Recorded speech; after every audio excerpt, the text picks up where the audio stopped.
On today's episode of the J Area podcast, I discussed the level of importance that the King and Queen of the Ring tournaments have in the WWE, as well as sharing some of my personal favorites in terms of who's been King of the Ring in the past, and moments within the pay-per-view history in itself. So when I do these podcast episodes, it's really an opportunity for me to have an open forum and talk to you guys about what I want to talk about, hence the name, the J Area podcast. And with the King of the Ring, I remember growing up as a kid and always being fascinated with tournaments. I thought it was a great way to push other talent as an opportunity to have new talent, new wrestlers being introduced in an effective yet entertaining way.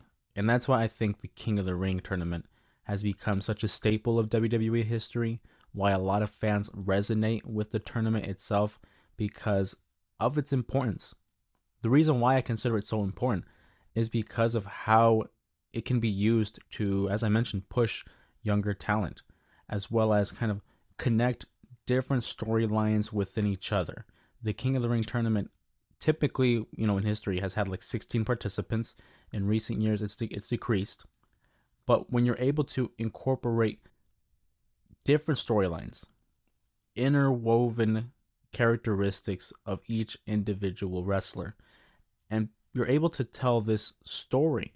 Perhaps an underdog who not many thought would win the tournament rises above everyone else and becomes a perennial favorite. Maybe there's a babyface turn, a heel turn, whatever mechanism or method they use to tell their stories. That's why the King of the Ring can be so beneficial to not only the winner, but those that participate in it as well. I think also in the sense when you have young stars and you want to develop them and establish them as main event guys or girls, this is where you do it. The King of the Ring tournament has always been that for me. If you are new to the podcast, you might not know that one of my very first pay-per-view events was Judgment Day in 2006.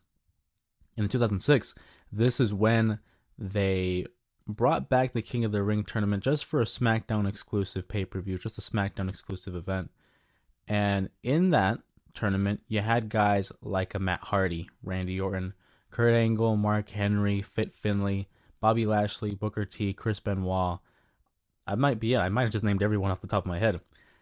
And in the finals was Bobby Lashley versus Booker T. And I can remember when we went to Judgment Day in 2006, just how cool it was to see the throne, the crown, the scepter, and realizing that that was the first King of the Ring tournament in 4 years. Every now and then it would go away and come back, but I do remember having that distinct memory of how cool it was to see all your favorites in one tournament and deciding who is technically the best. Now, in terms of who is the best King of the Ring, I have my own personal favorites. Off the top of my head, I look back in the past, and the King of the Ring pay-per-view itself was developed in 1993. Obviously, there were King of the Rings beforehand, but the event itself was developed in 1993, the first being Bret Hart. And what a perfect segue, because I think one of the best King of the Rings was Owen Hart. Owen Hart for that matter. And I look at it in the sense of not necessarily the gimmick itself, but what WWE did with the winner. How were they able to capitalize on the level of momentum that that wrestler had gained by winning the tournament? Because you've had your winners like a Mabel, like a Billy Gunn, like a Baron Corbin, and it's what do they do with them? Do you remember the run? Was it worth investing all this time and energy in crowning them as the King of the Ring? So when I say Owen Hart, you look at 1993 and 1994. In those years, Owen Hart was now developing into his own singles wrestler. He was developing a feud with his older brother, Bret Hart. You saw the heel turn at the Royal Rumble and how he was gaining a lot of jealousy in terms of his older brother, Bret Hart. Everyone was focused on him. He was the star. He was the main guy in WWE at that time. So naturally, Owen Hart wants to prove to his brother that he is better, if not the best Hart in the family. They go on to have one of the all-time greatest WrestleMania opening matches at WrestleMania 10. Owen Hart actually steals a victory from Bret Hart. But at the end of the night, Bret Hart wins the WWE Championship by defeating Yokozuna. And you see everyone enter the ring. They bring up Bret Hart on all their shoulders, celebrating him. And one of my favorite pieces of storytelling, especially regarding the Hart feud, Owen Hart comes out, and you kind of get the hint that he might join them in the ring and celebrate Bret Hart's win. But instead, he has this look of disgust on his face that even though I won earlier in the night and defeated Bret, here they are celebrating him at the end of the night. And I thought that was just the perfect way to choose on how to end the night. Obviously, he would still have that carry resentment over Bret Hart leading into the King of the Ring tournament. In 93, Bret Hart had won the King of the Ring tournament. In 94, Owen Hart did the very same. And then he became King of the Hearts and would challenge Bret Hart in a steel cage match at SummerSlam for the WWE Championship. It was the perfect selection in terms of who should win the King of the Ring tournament in 1994. And moving forward, although they didn't push him as much as other people I will name, he definitely was the right call. Then you have in 1995, as I mentioned, Mabel, who the less we talk about, probably the better. It was darkest times in WWE history. 95, that was. 96, you had Austin. In 97, Hunter Hearst Helmsley. In 98, you had Ken Shamrock. In 99, Billy Gunn, which leads me to another favorite of mine in the year 2000. Very similar to Owen Hart, this individual would come in building a new singles career in the WWE. In fact, it was his first time wrestling in a sports entertainment company because you would know him for the 96 Olympics, as he would win an Olympic gold with a broken neck. That's right, in November of 1999, Kurt Angle would make his debut at the Survivor Series and have one of the best Rookie of the Years in WWE history. He would develop a winning streak for months in WWE. He would win the Intercontinental, the European Championship right off the bat and defended them both at WrestleMania 2000, although he would lose both titles. Then he set his eyes on the King of the Ring tournament. Kurt Angle and what they've done with him since in terms of that King of the Ring win. You see him defeat Rikishi in the finals, and of course, in hindsight, I don't think Rikishi was ever going to win that. But having Kurt Angle win that put a stamp of approval by the WWE. He had the level of talent in ring-wise. He had a level of charisma, the presence, the knowledge, the intelligence, the integrity, the intensity. You all know the three I's that he had early on in his career. It was the right move to put the rocket on Kurt Angle. And very similar, these guys that I'm going to name, most of them didn't carry on the gimmick of a king. In recent years, we've seen someone win the tournament and have a crown, have the robe, have the scepter, and they would change their gimmick. Well, guys like an Owen Hart, like a Kurt Angle, didn't necessarily change their persona. Instead, they used it as a catapult. They used it as a wave of momentum to project them to the next level. Kurt Angle, shortly after this, would win the WWE Championship, defeating The Rock at the Unforgiven pay-per-view.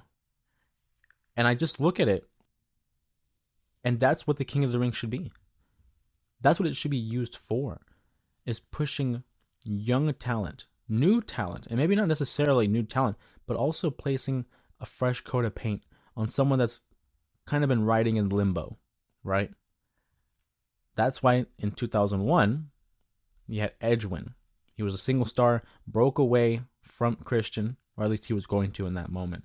And in 2002, this leads me to my third favorite King of the Ring winner, Brock Lesnar. Kurt Angle, for that reason, had one of the best Rookie of the Years in WWE history. Look at Brock Lesnar, who debuted the night after WrestleMania 18, destroying the likes of Spike Dudley in his hardcore match. He would go on to decimate legends like Ric Flair, Hulk Hogan. And to see him enter the tournament, and the controversy regarding a Steve Austin leading the Stone Cold, walking out on the company, which in itself is another video. But Brock Lesnar defeats Rob Van Dam in the King of the Ring finals at the 2002 event. And again, it catapults him into the next big thing. Up until that point, Brock Lesnar was on a tear, beating up everybody that was in his way, flanked by his agent at the time, Paul Heyman. And since then, because he won that tournament, he gained a title match at SummerSlam against The Rock. He would win the championship and begin winning championships, but he never really won a mid-card title. He was always in the WWE title. He main evented WrestleMania 19. That in itself is the perfect way, the ideal way to conduct a King of the Ring winner. He doesn't necessarily have to have all the gimmicks, have to portray himself as a king necessarily, but you place so much equity and so much value in this individual to the point where you can't deny it. The King of the Ring, look at the list of names that I named.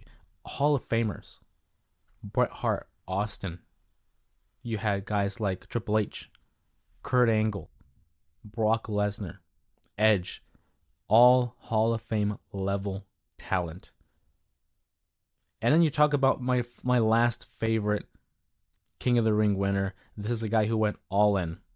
He went all in with the gimmick itself. He wore the crown, the scepter, the robe, the aforementioned Booker T in 2006.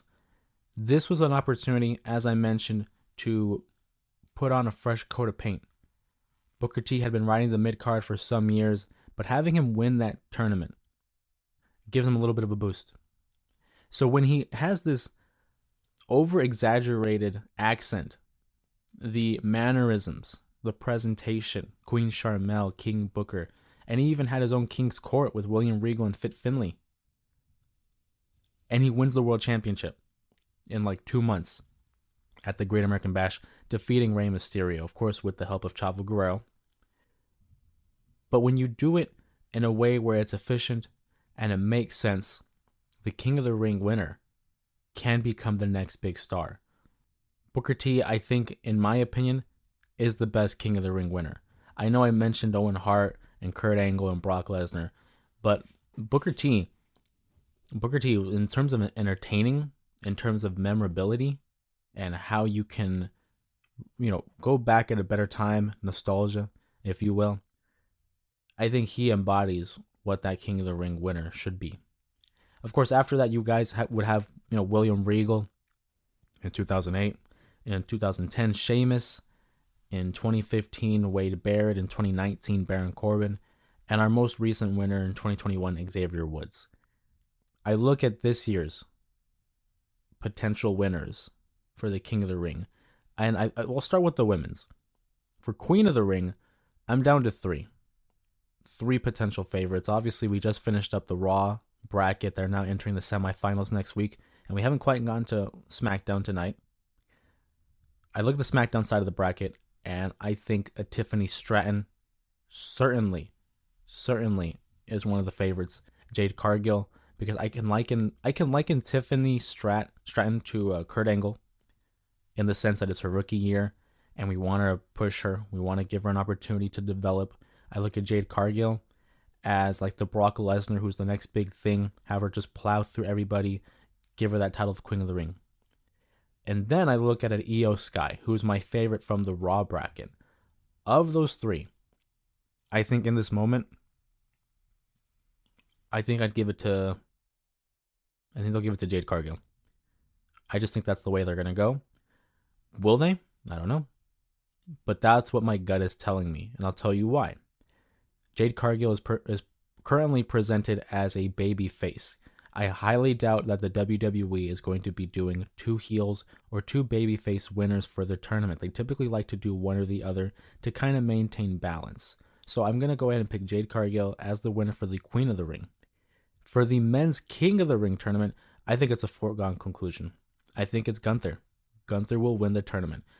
I could have made the argument for Ilya Dragunov, but he was defeated by Jey Uso this past week on Raw. And you look at the SmackDown side, Randy Orton, LA Knight, Tama Tonga, I don't see those guys as winners.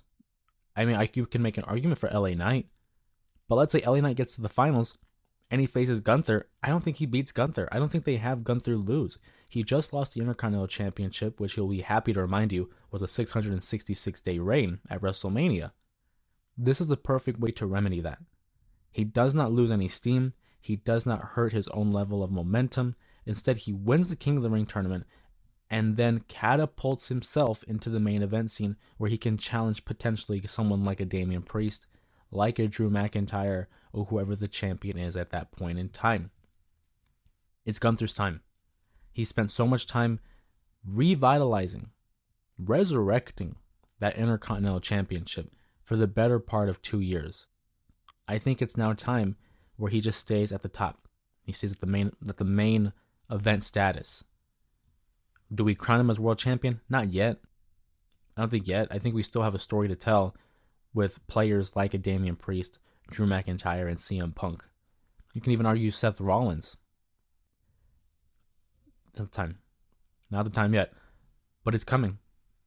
And this is what the King of the Ring tournament should be, is an opportunity to create moments, to create runs, to redefine careers, or to solidify them.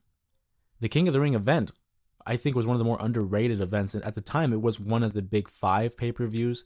Of course, your WrestleMania, Royal Rumble, SummerSlam, Survivor Series, and then the King of the Ring. And over time, Money in the Bank has kind of taken that 5th spot. But the King of the Ring tournament in itself has always been one of those events that has special moments, memorable moments. You look at 1996.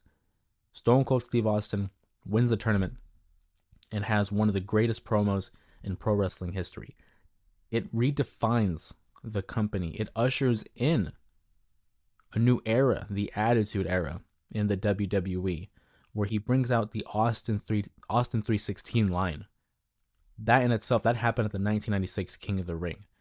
Not a lot of people remember what happened at that event. Obviously, we know Austin won, but if there's one takeaway from that event, it was the promo Austin 316.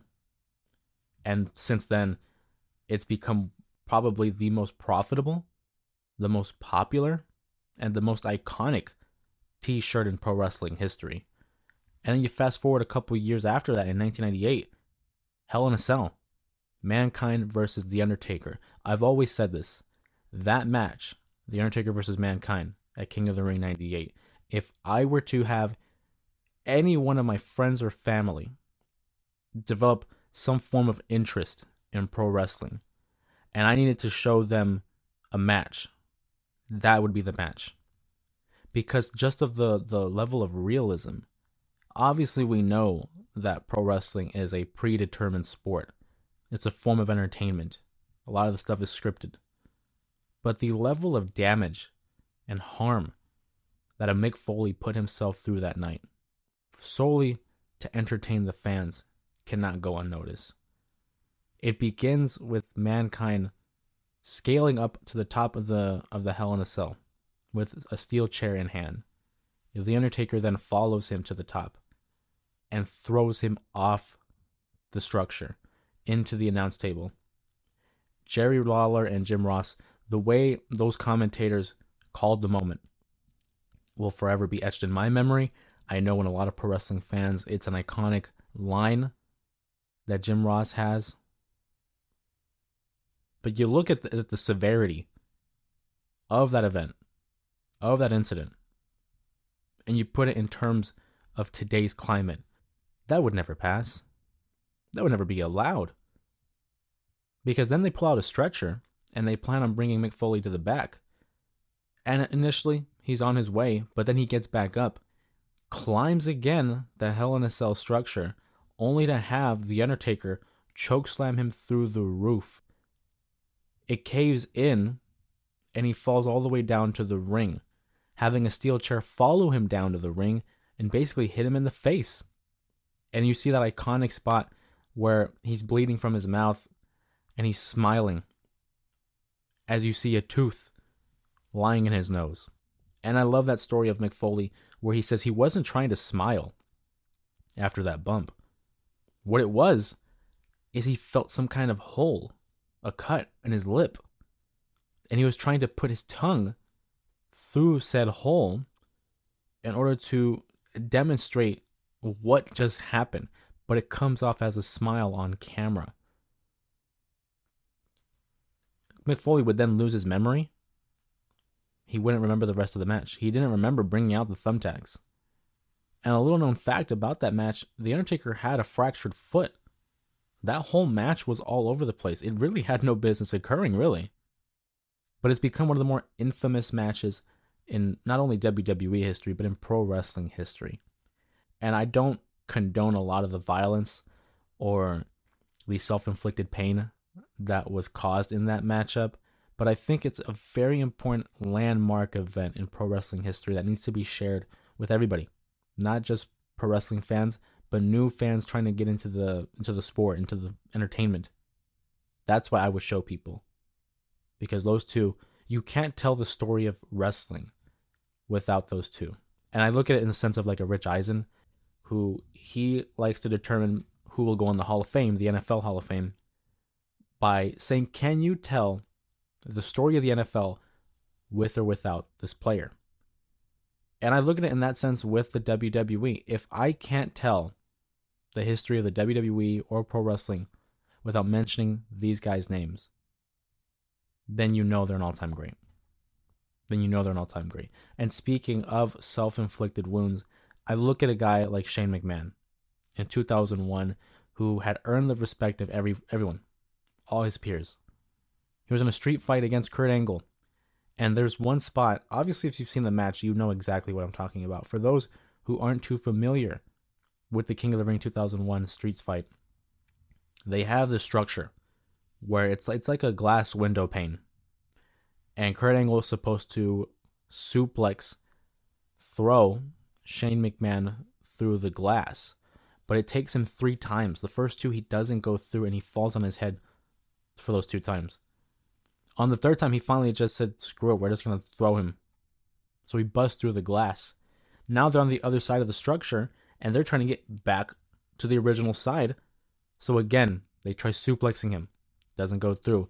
They throw Shane through the structure again, and it breaks.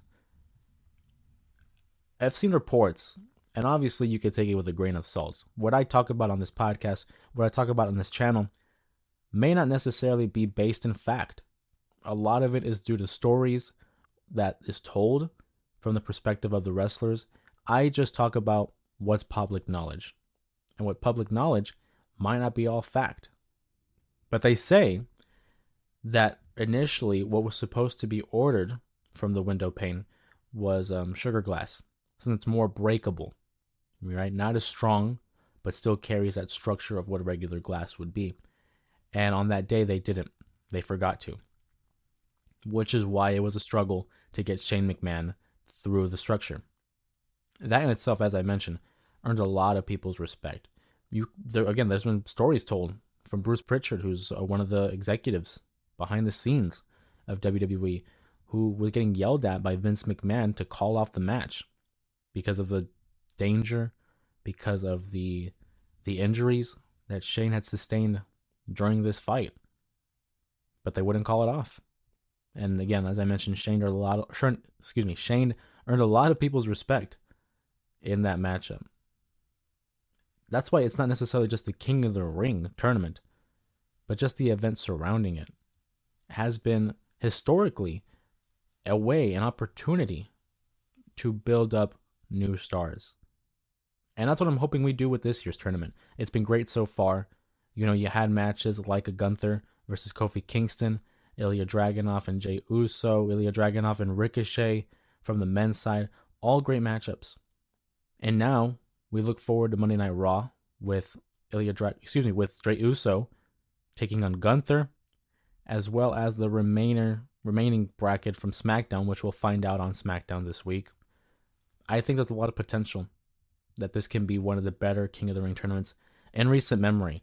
I mean, you look at the period of time between 2008 and 2021, not a lot of memorable moments.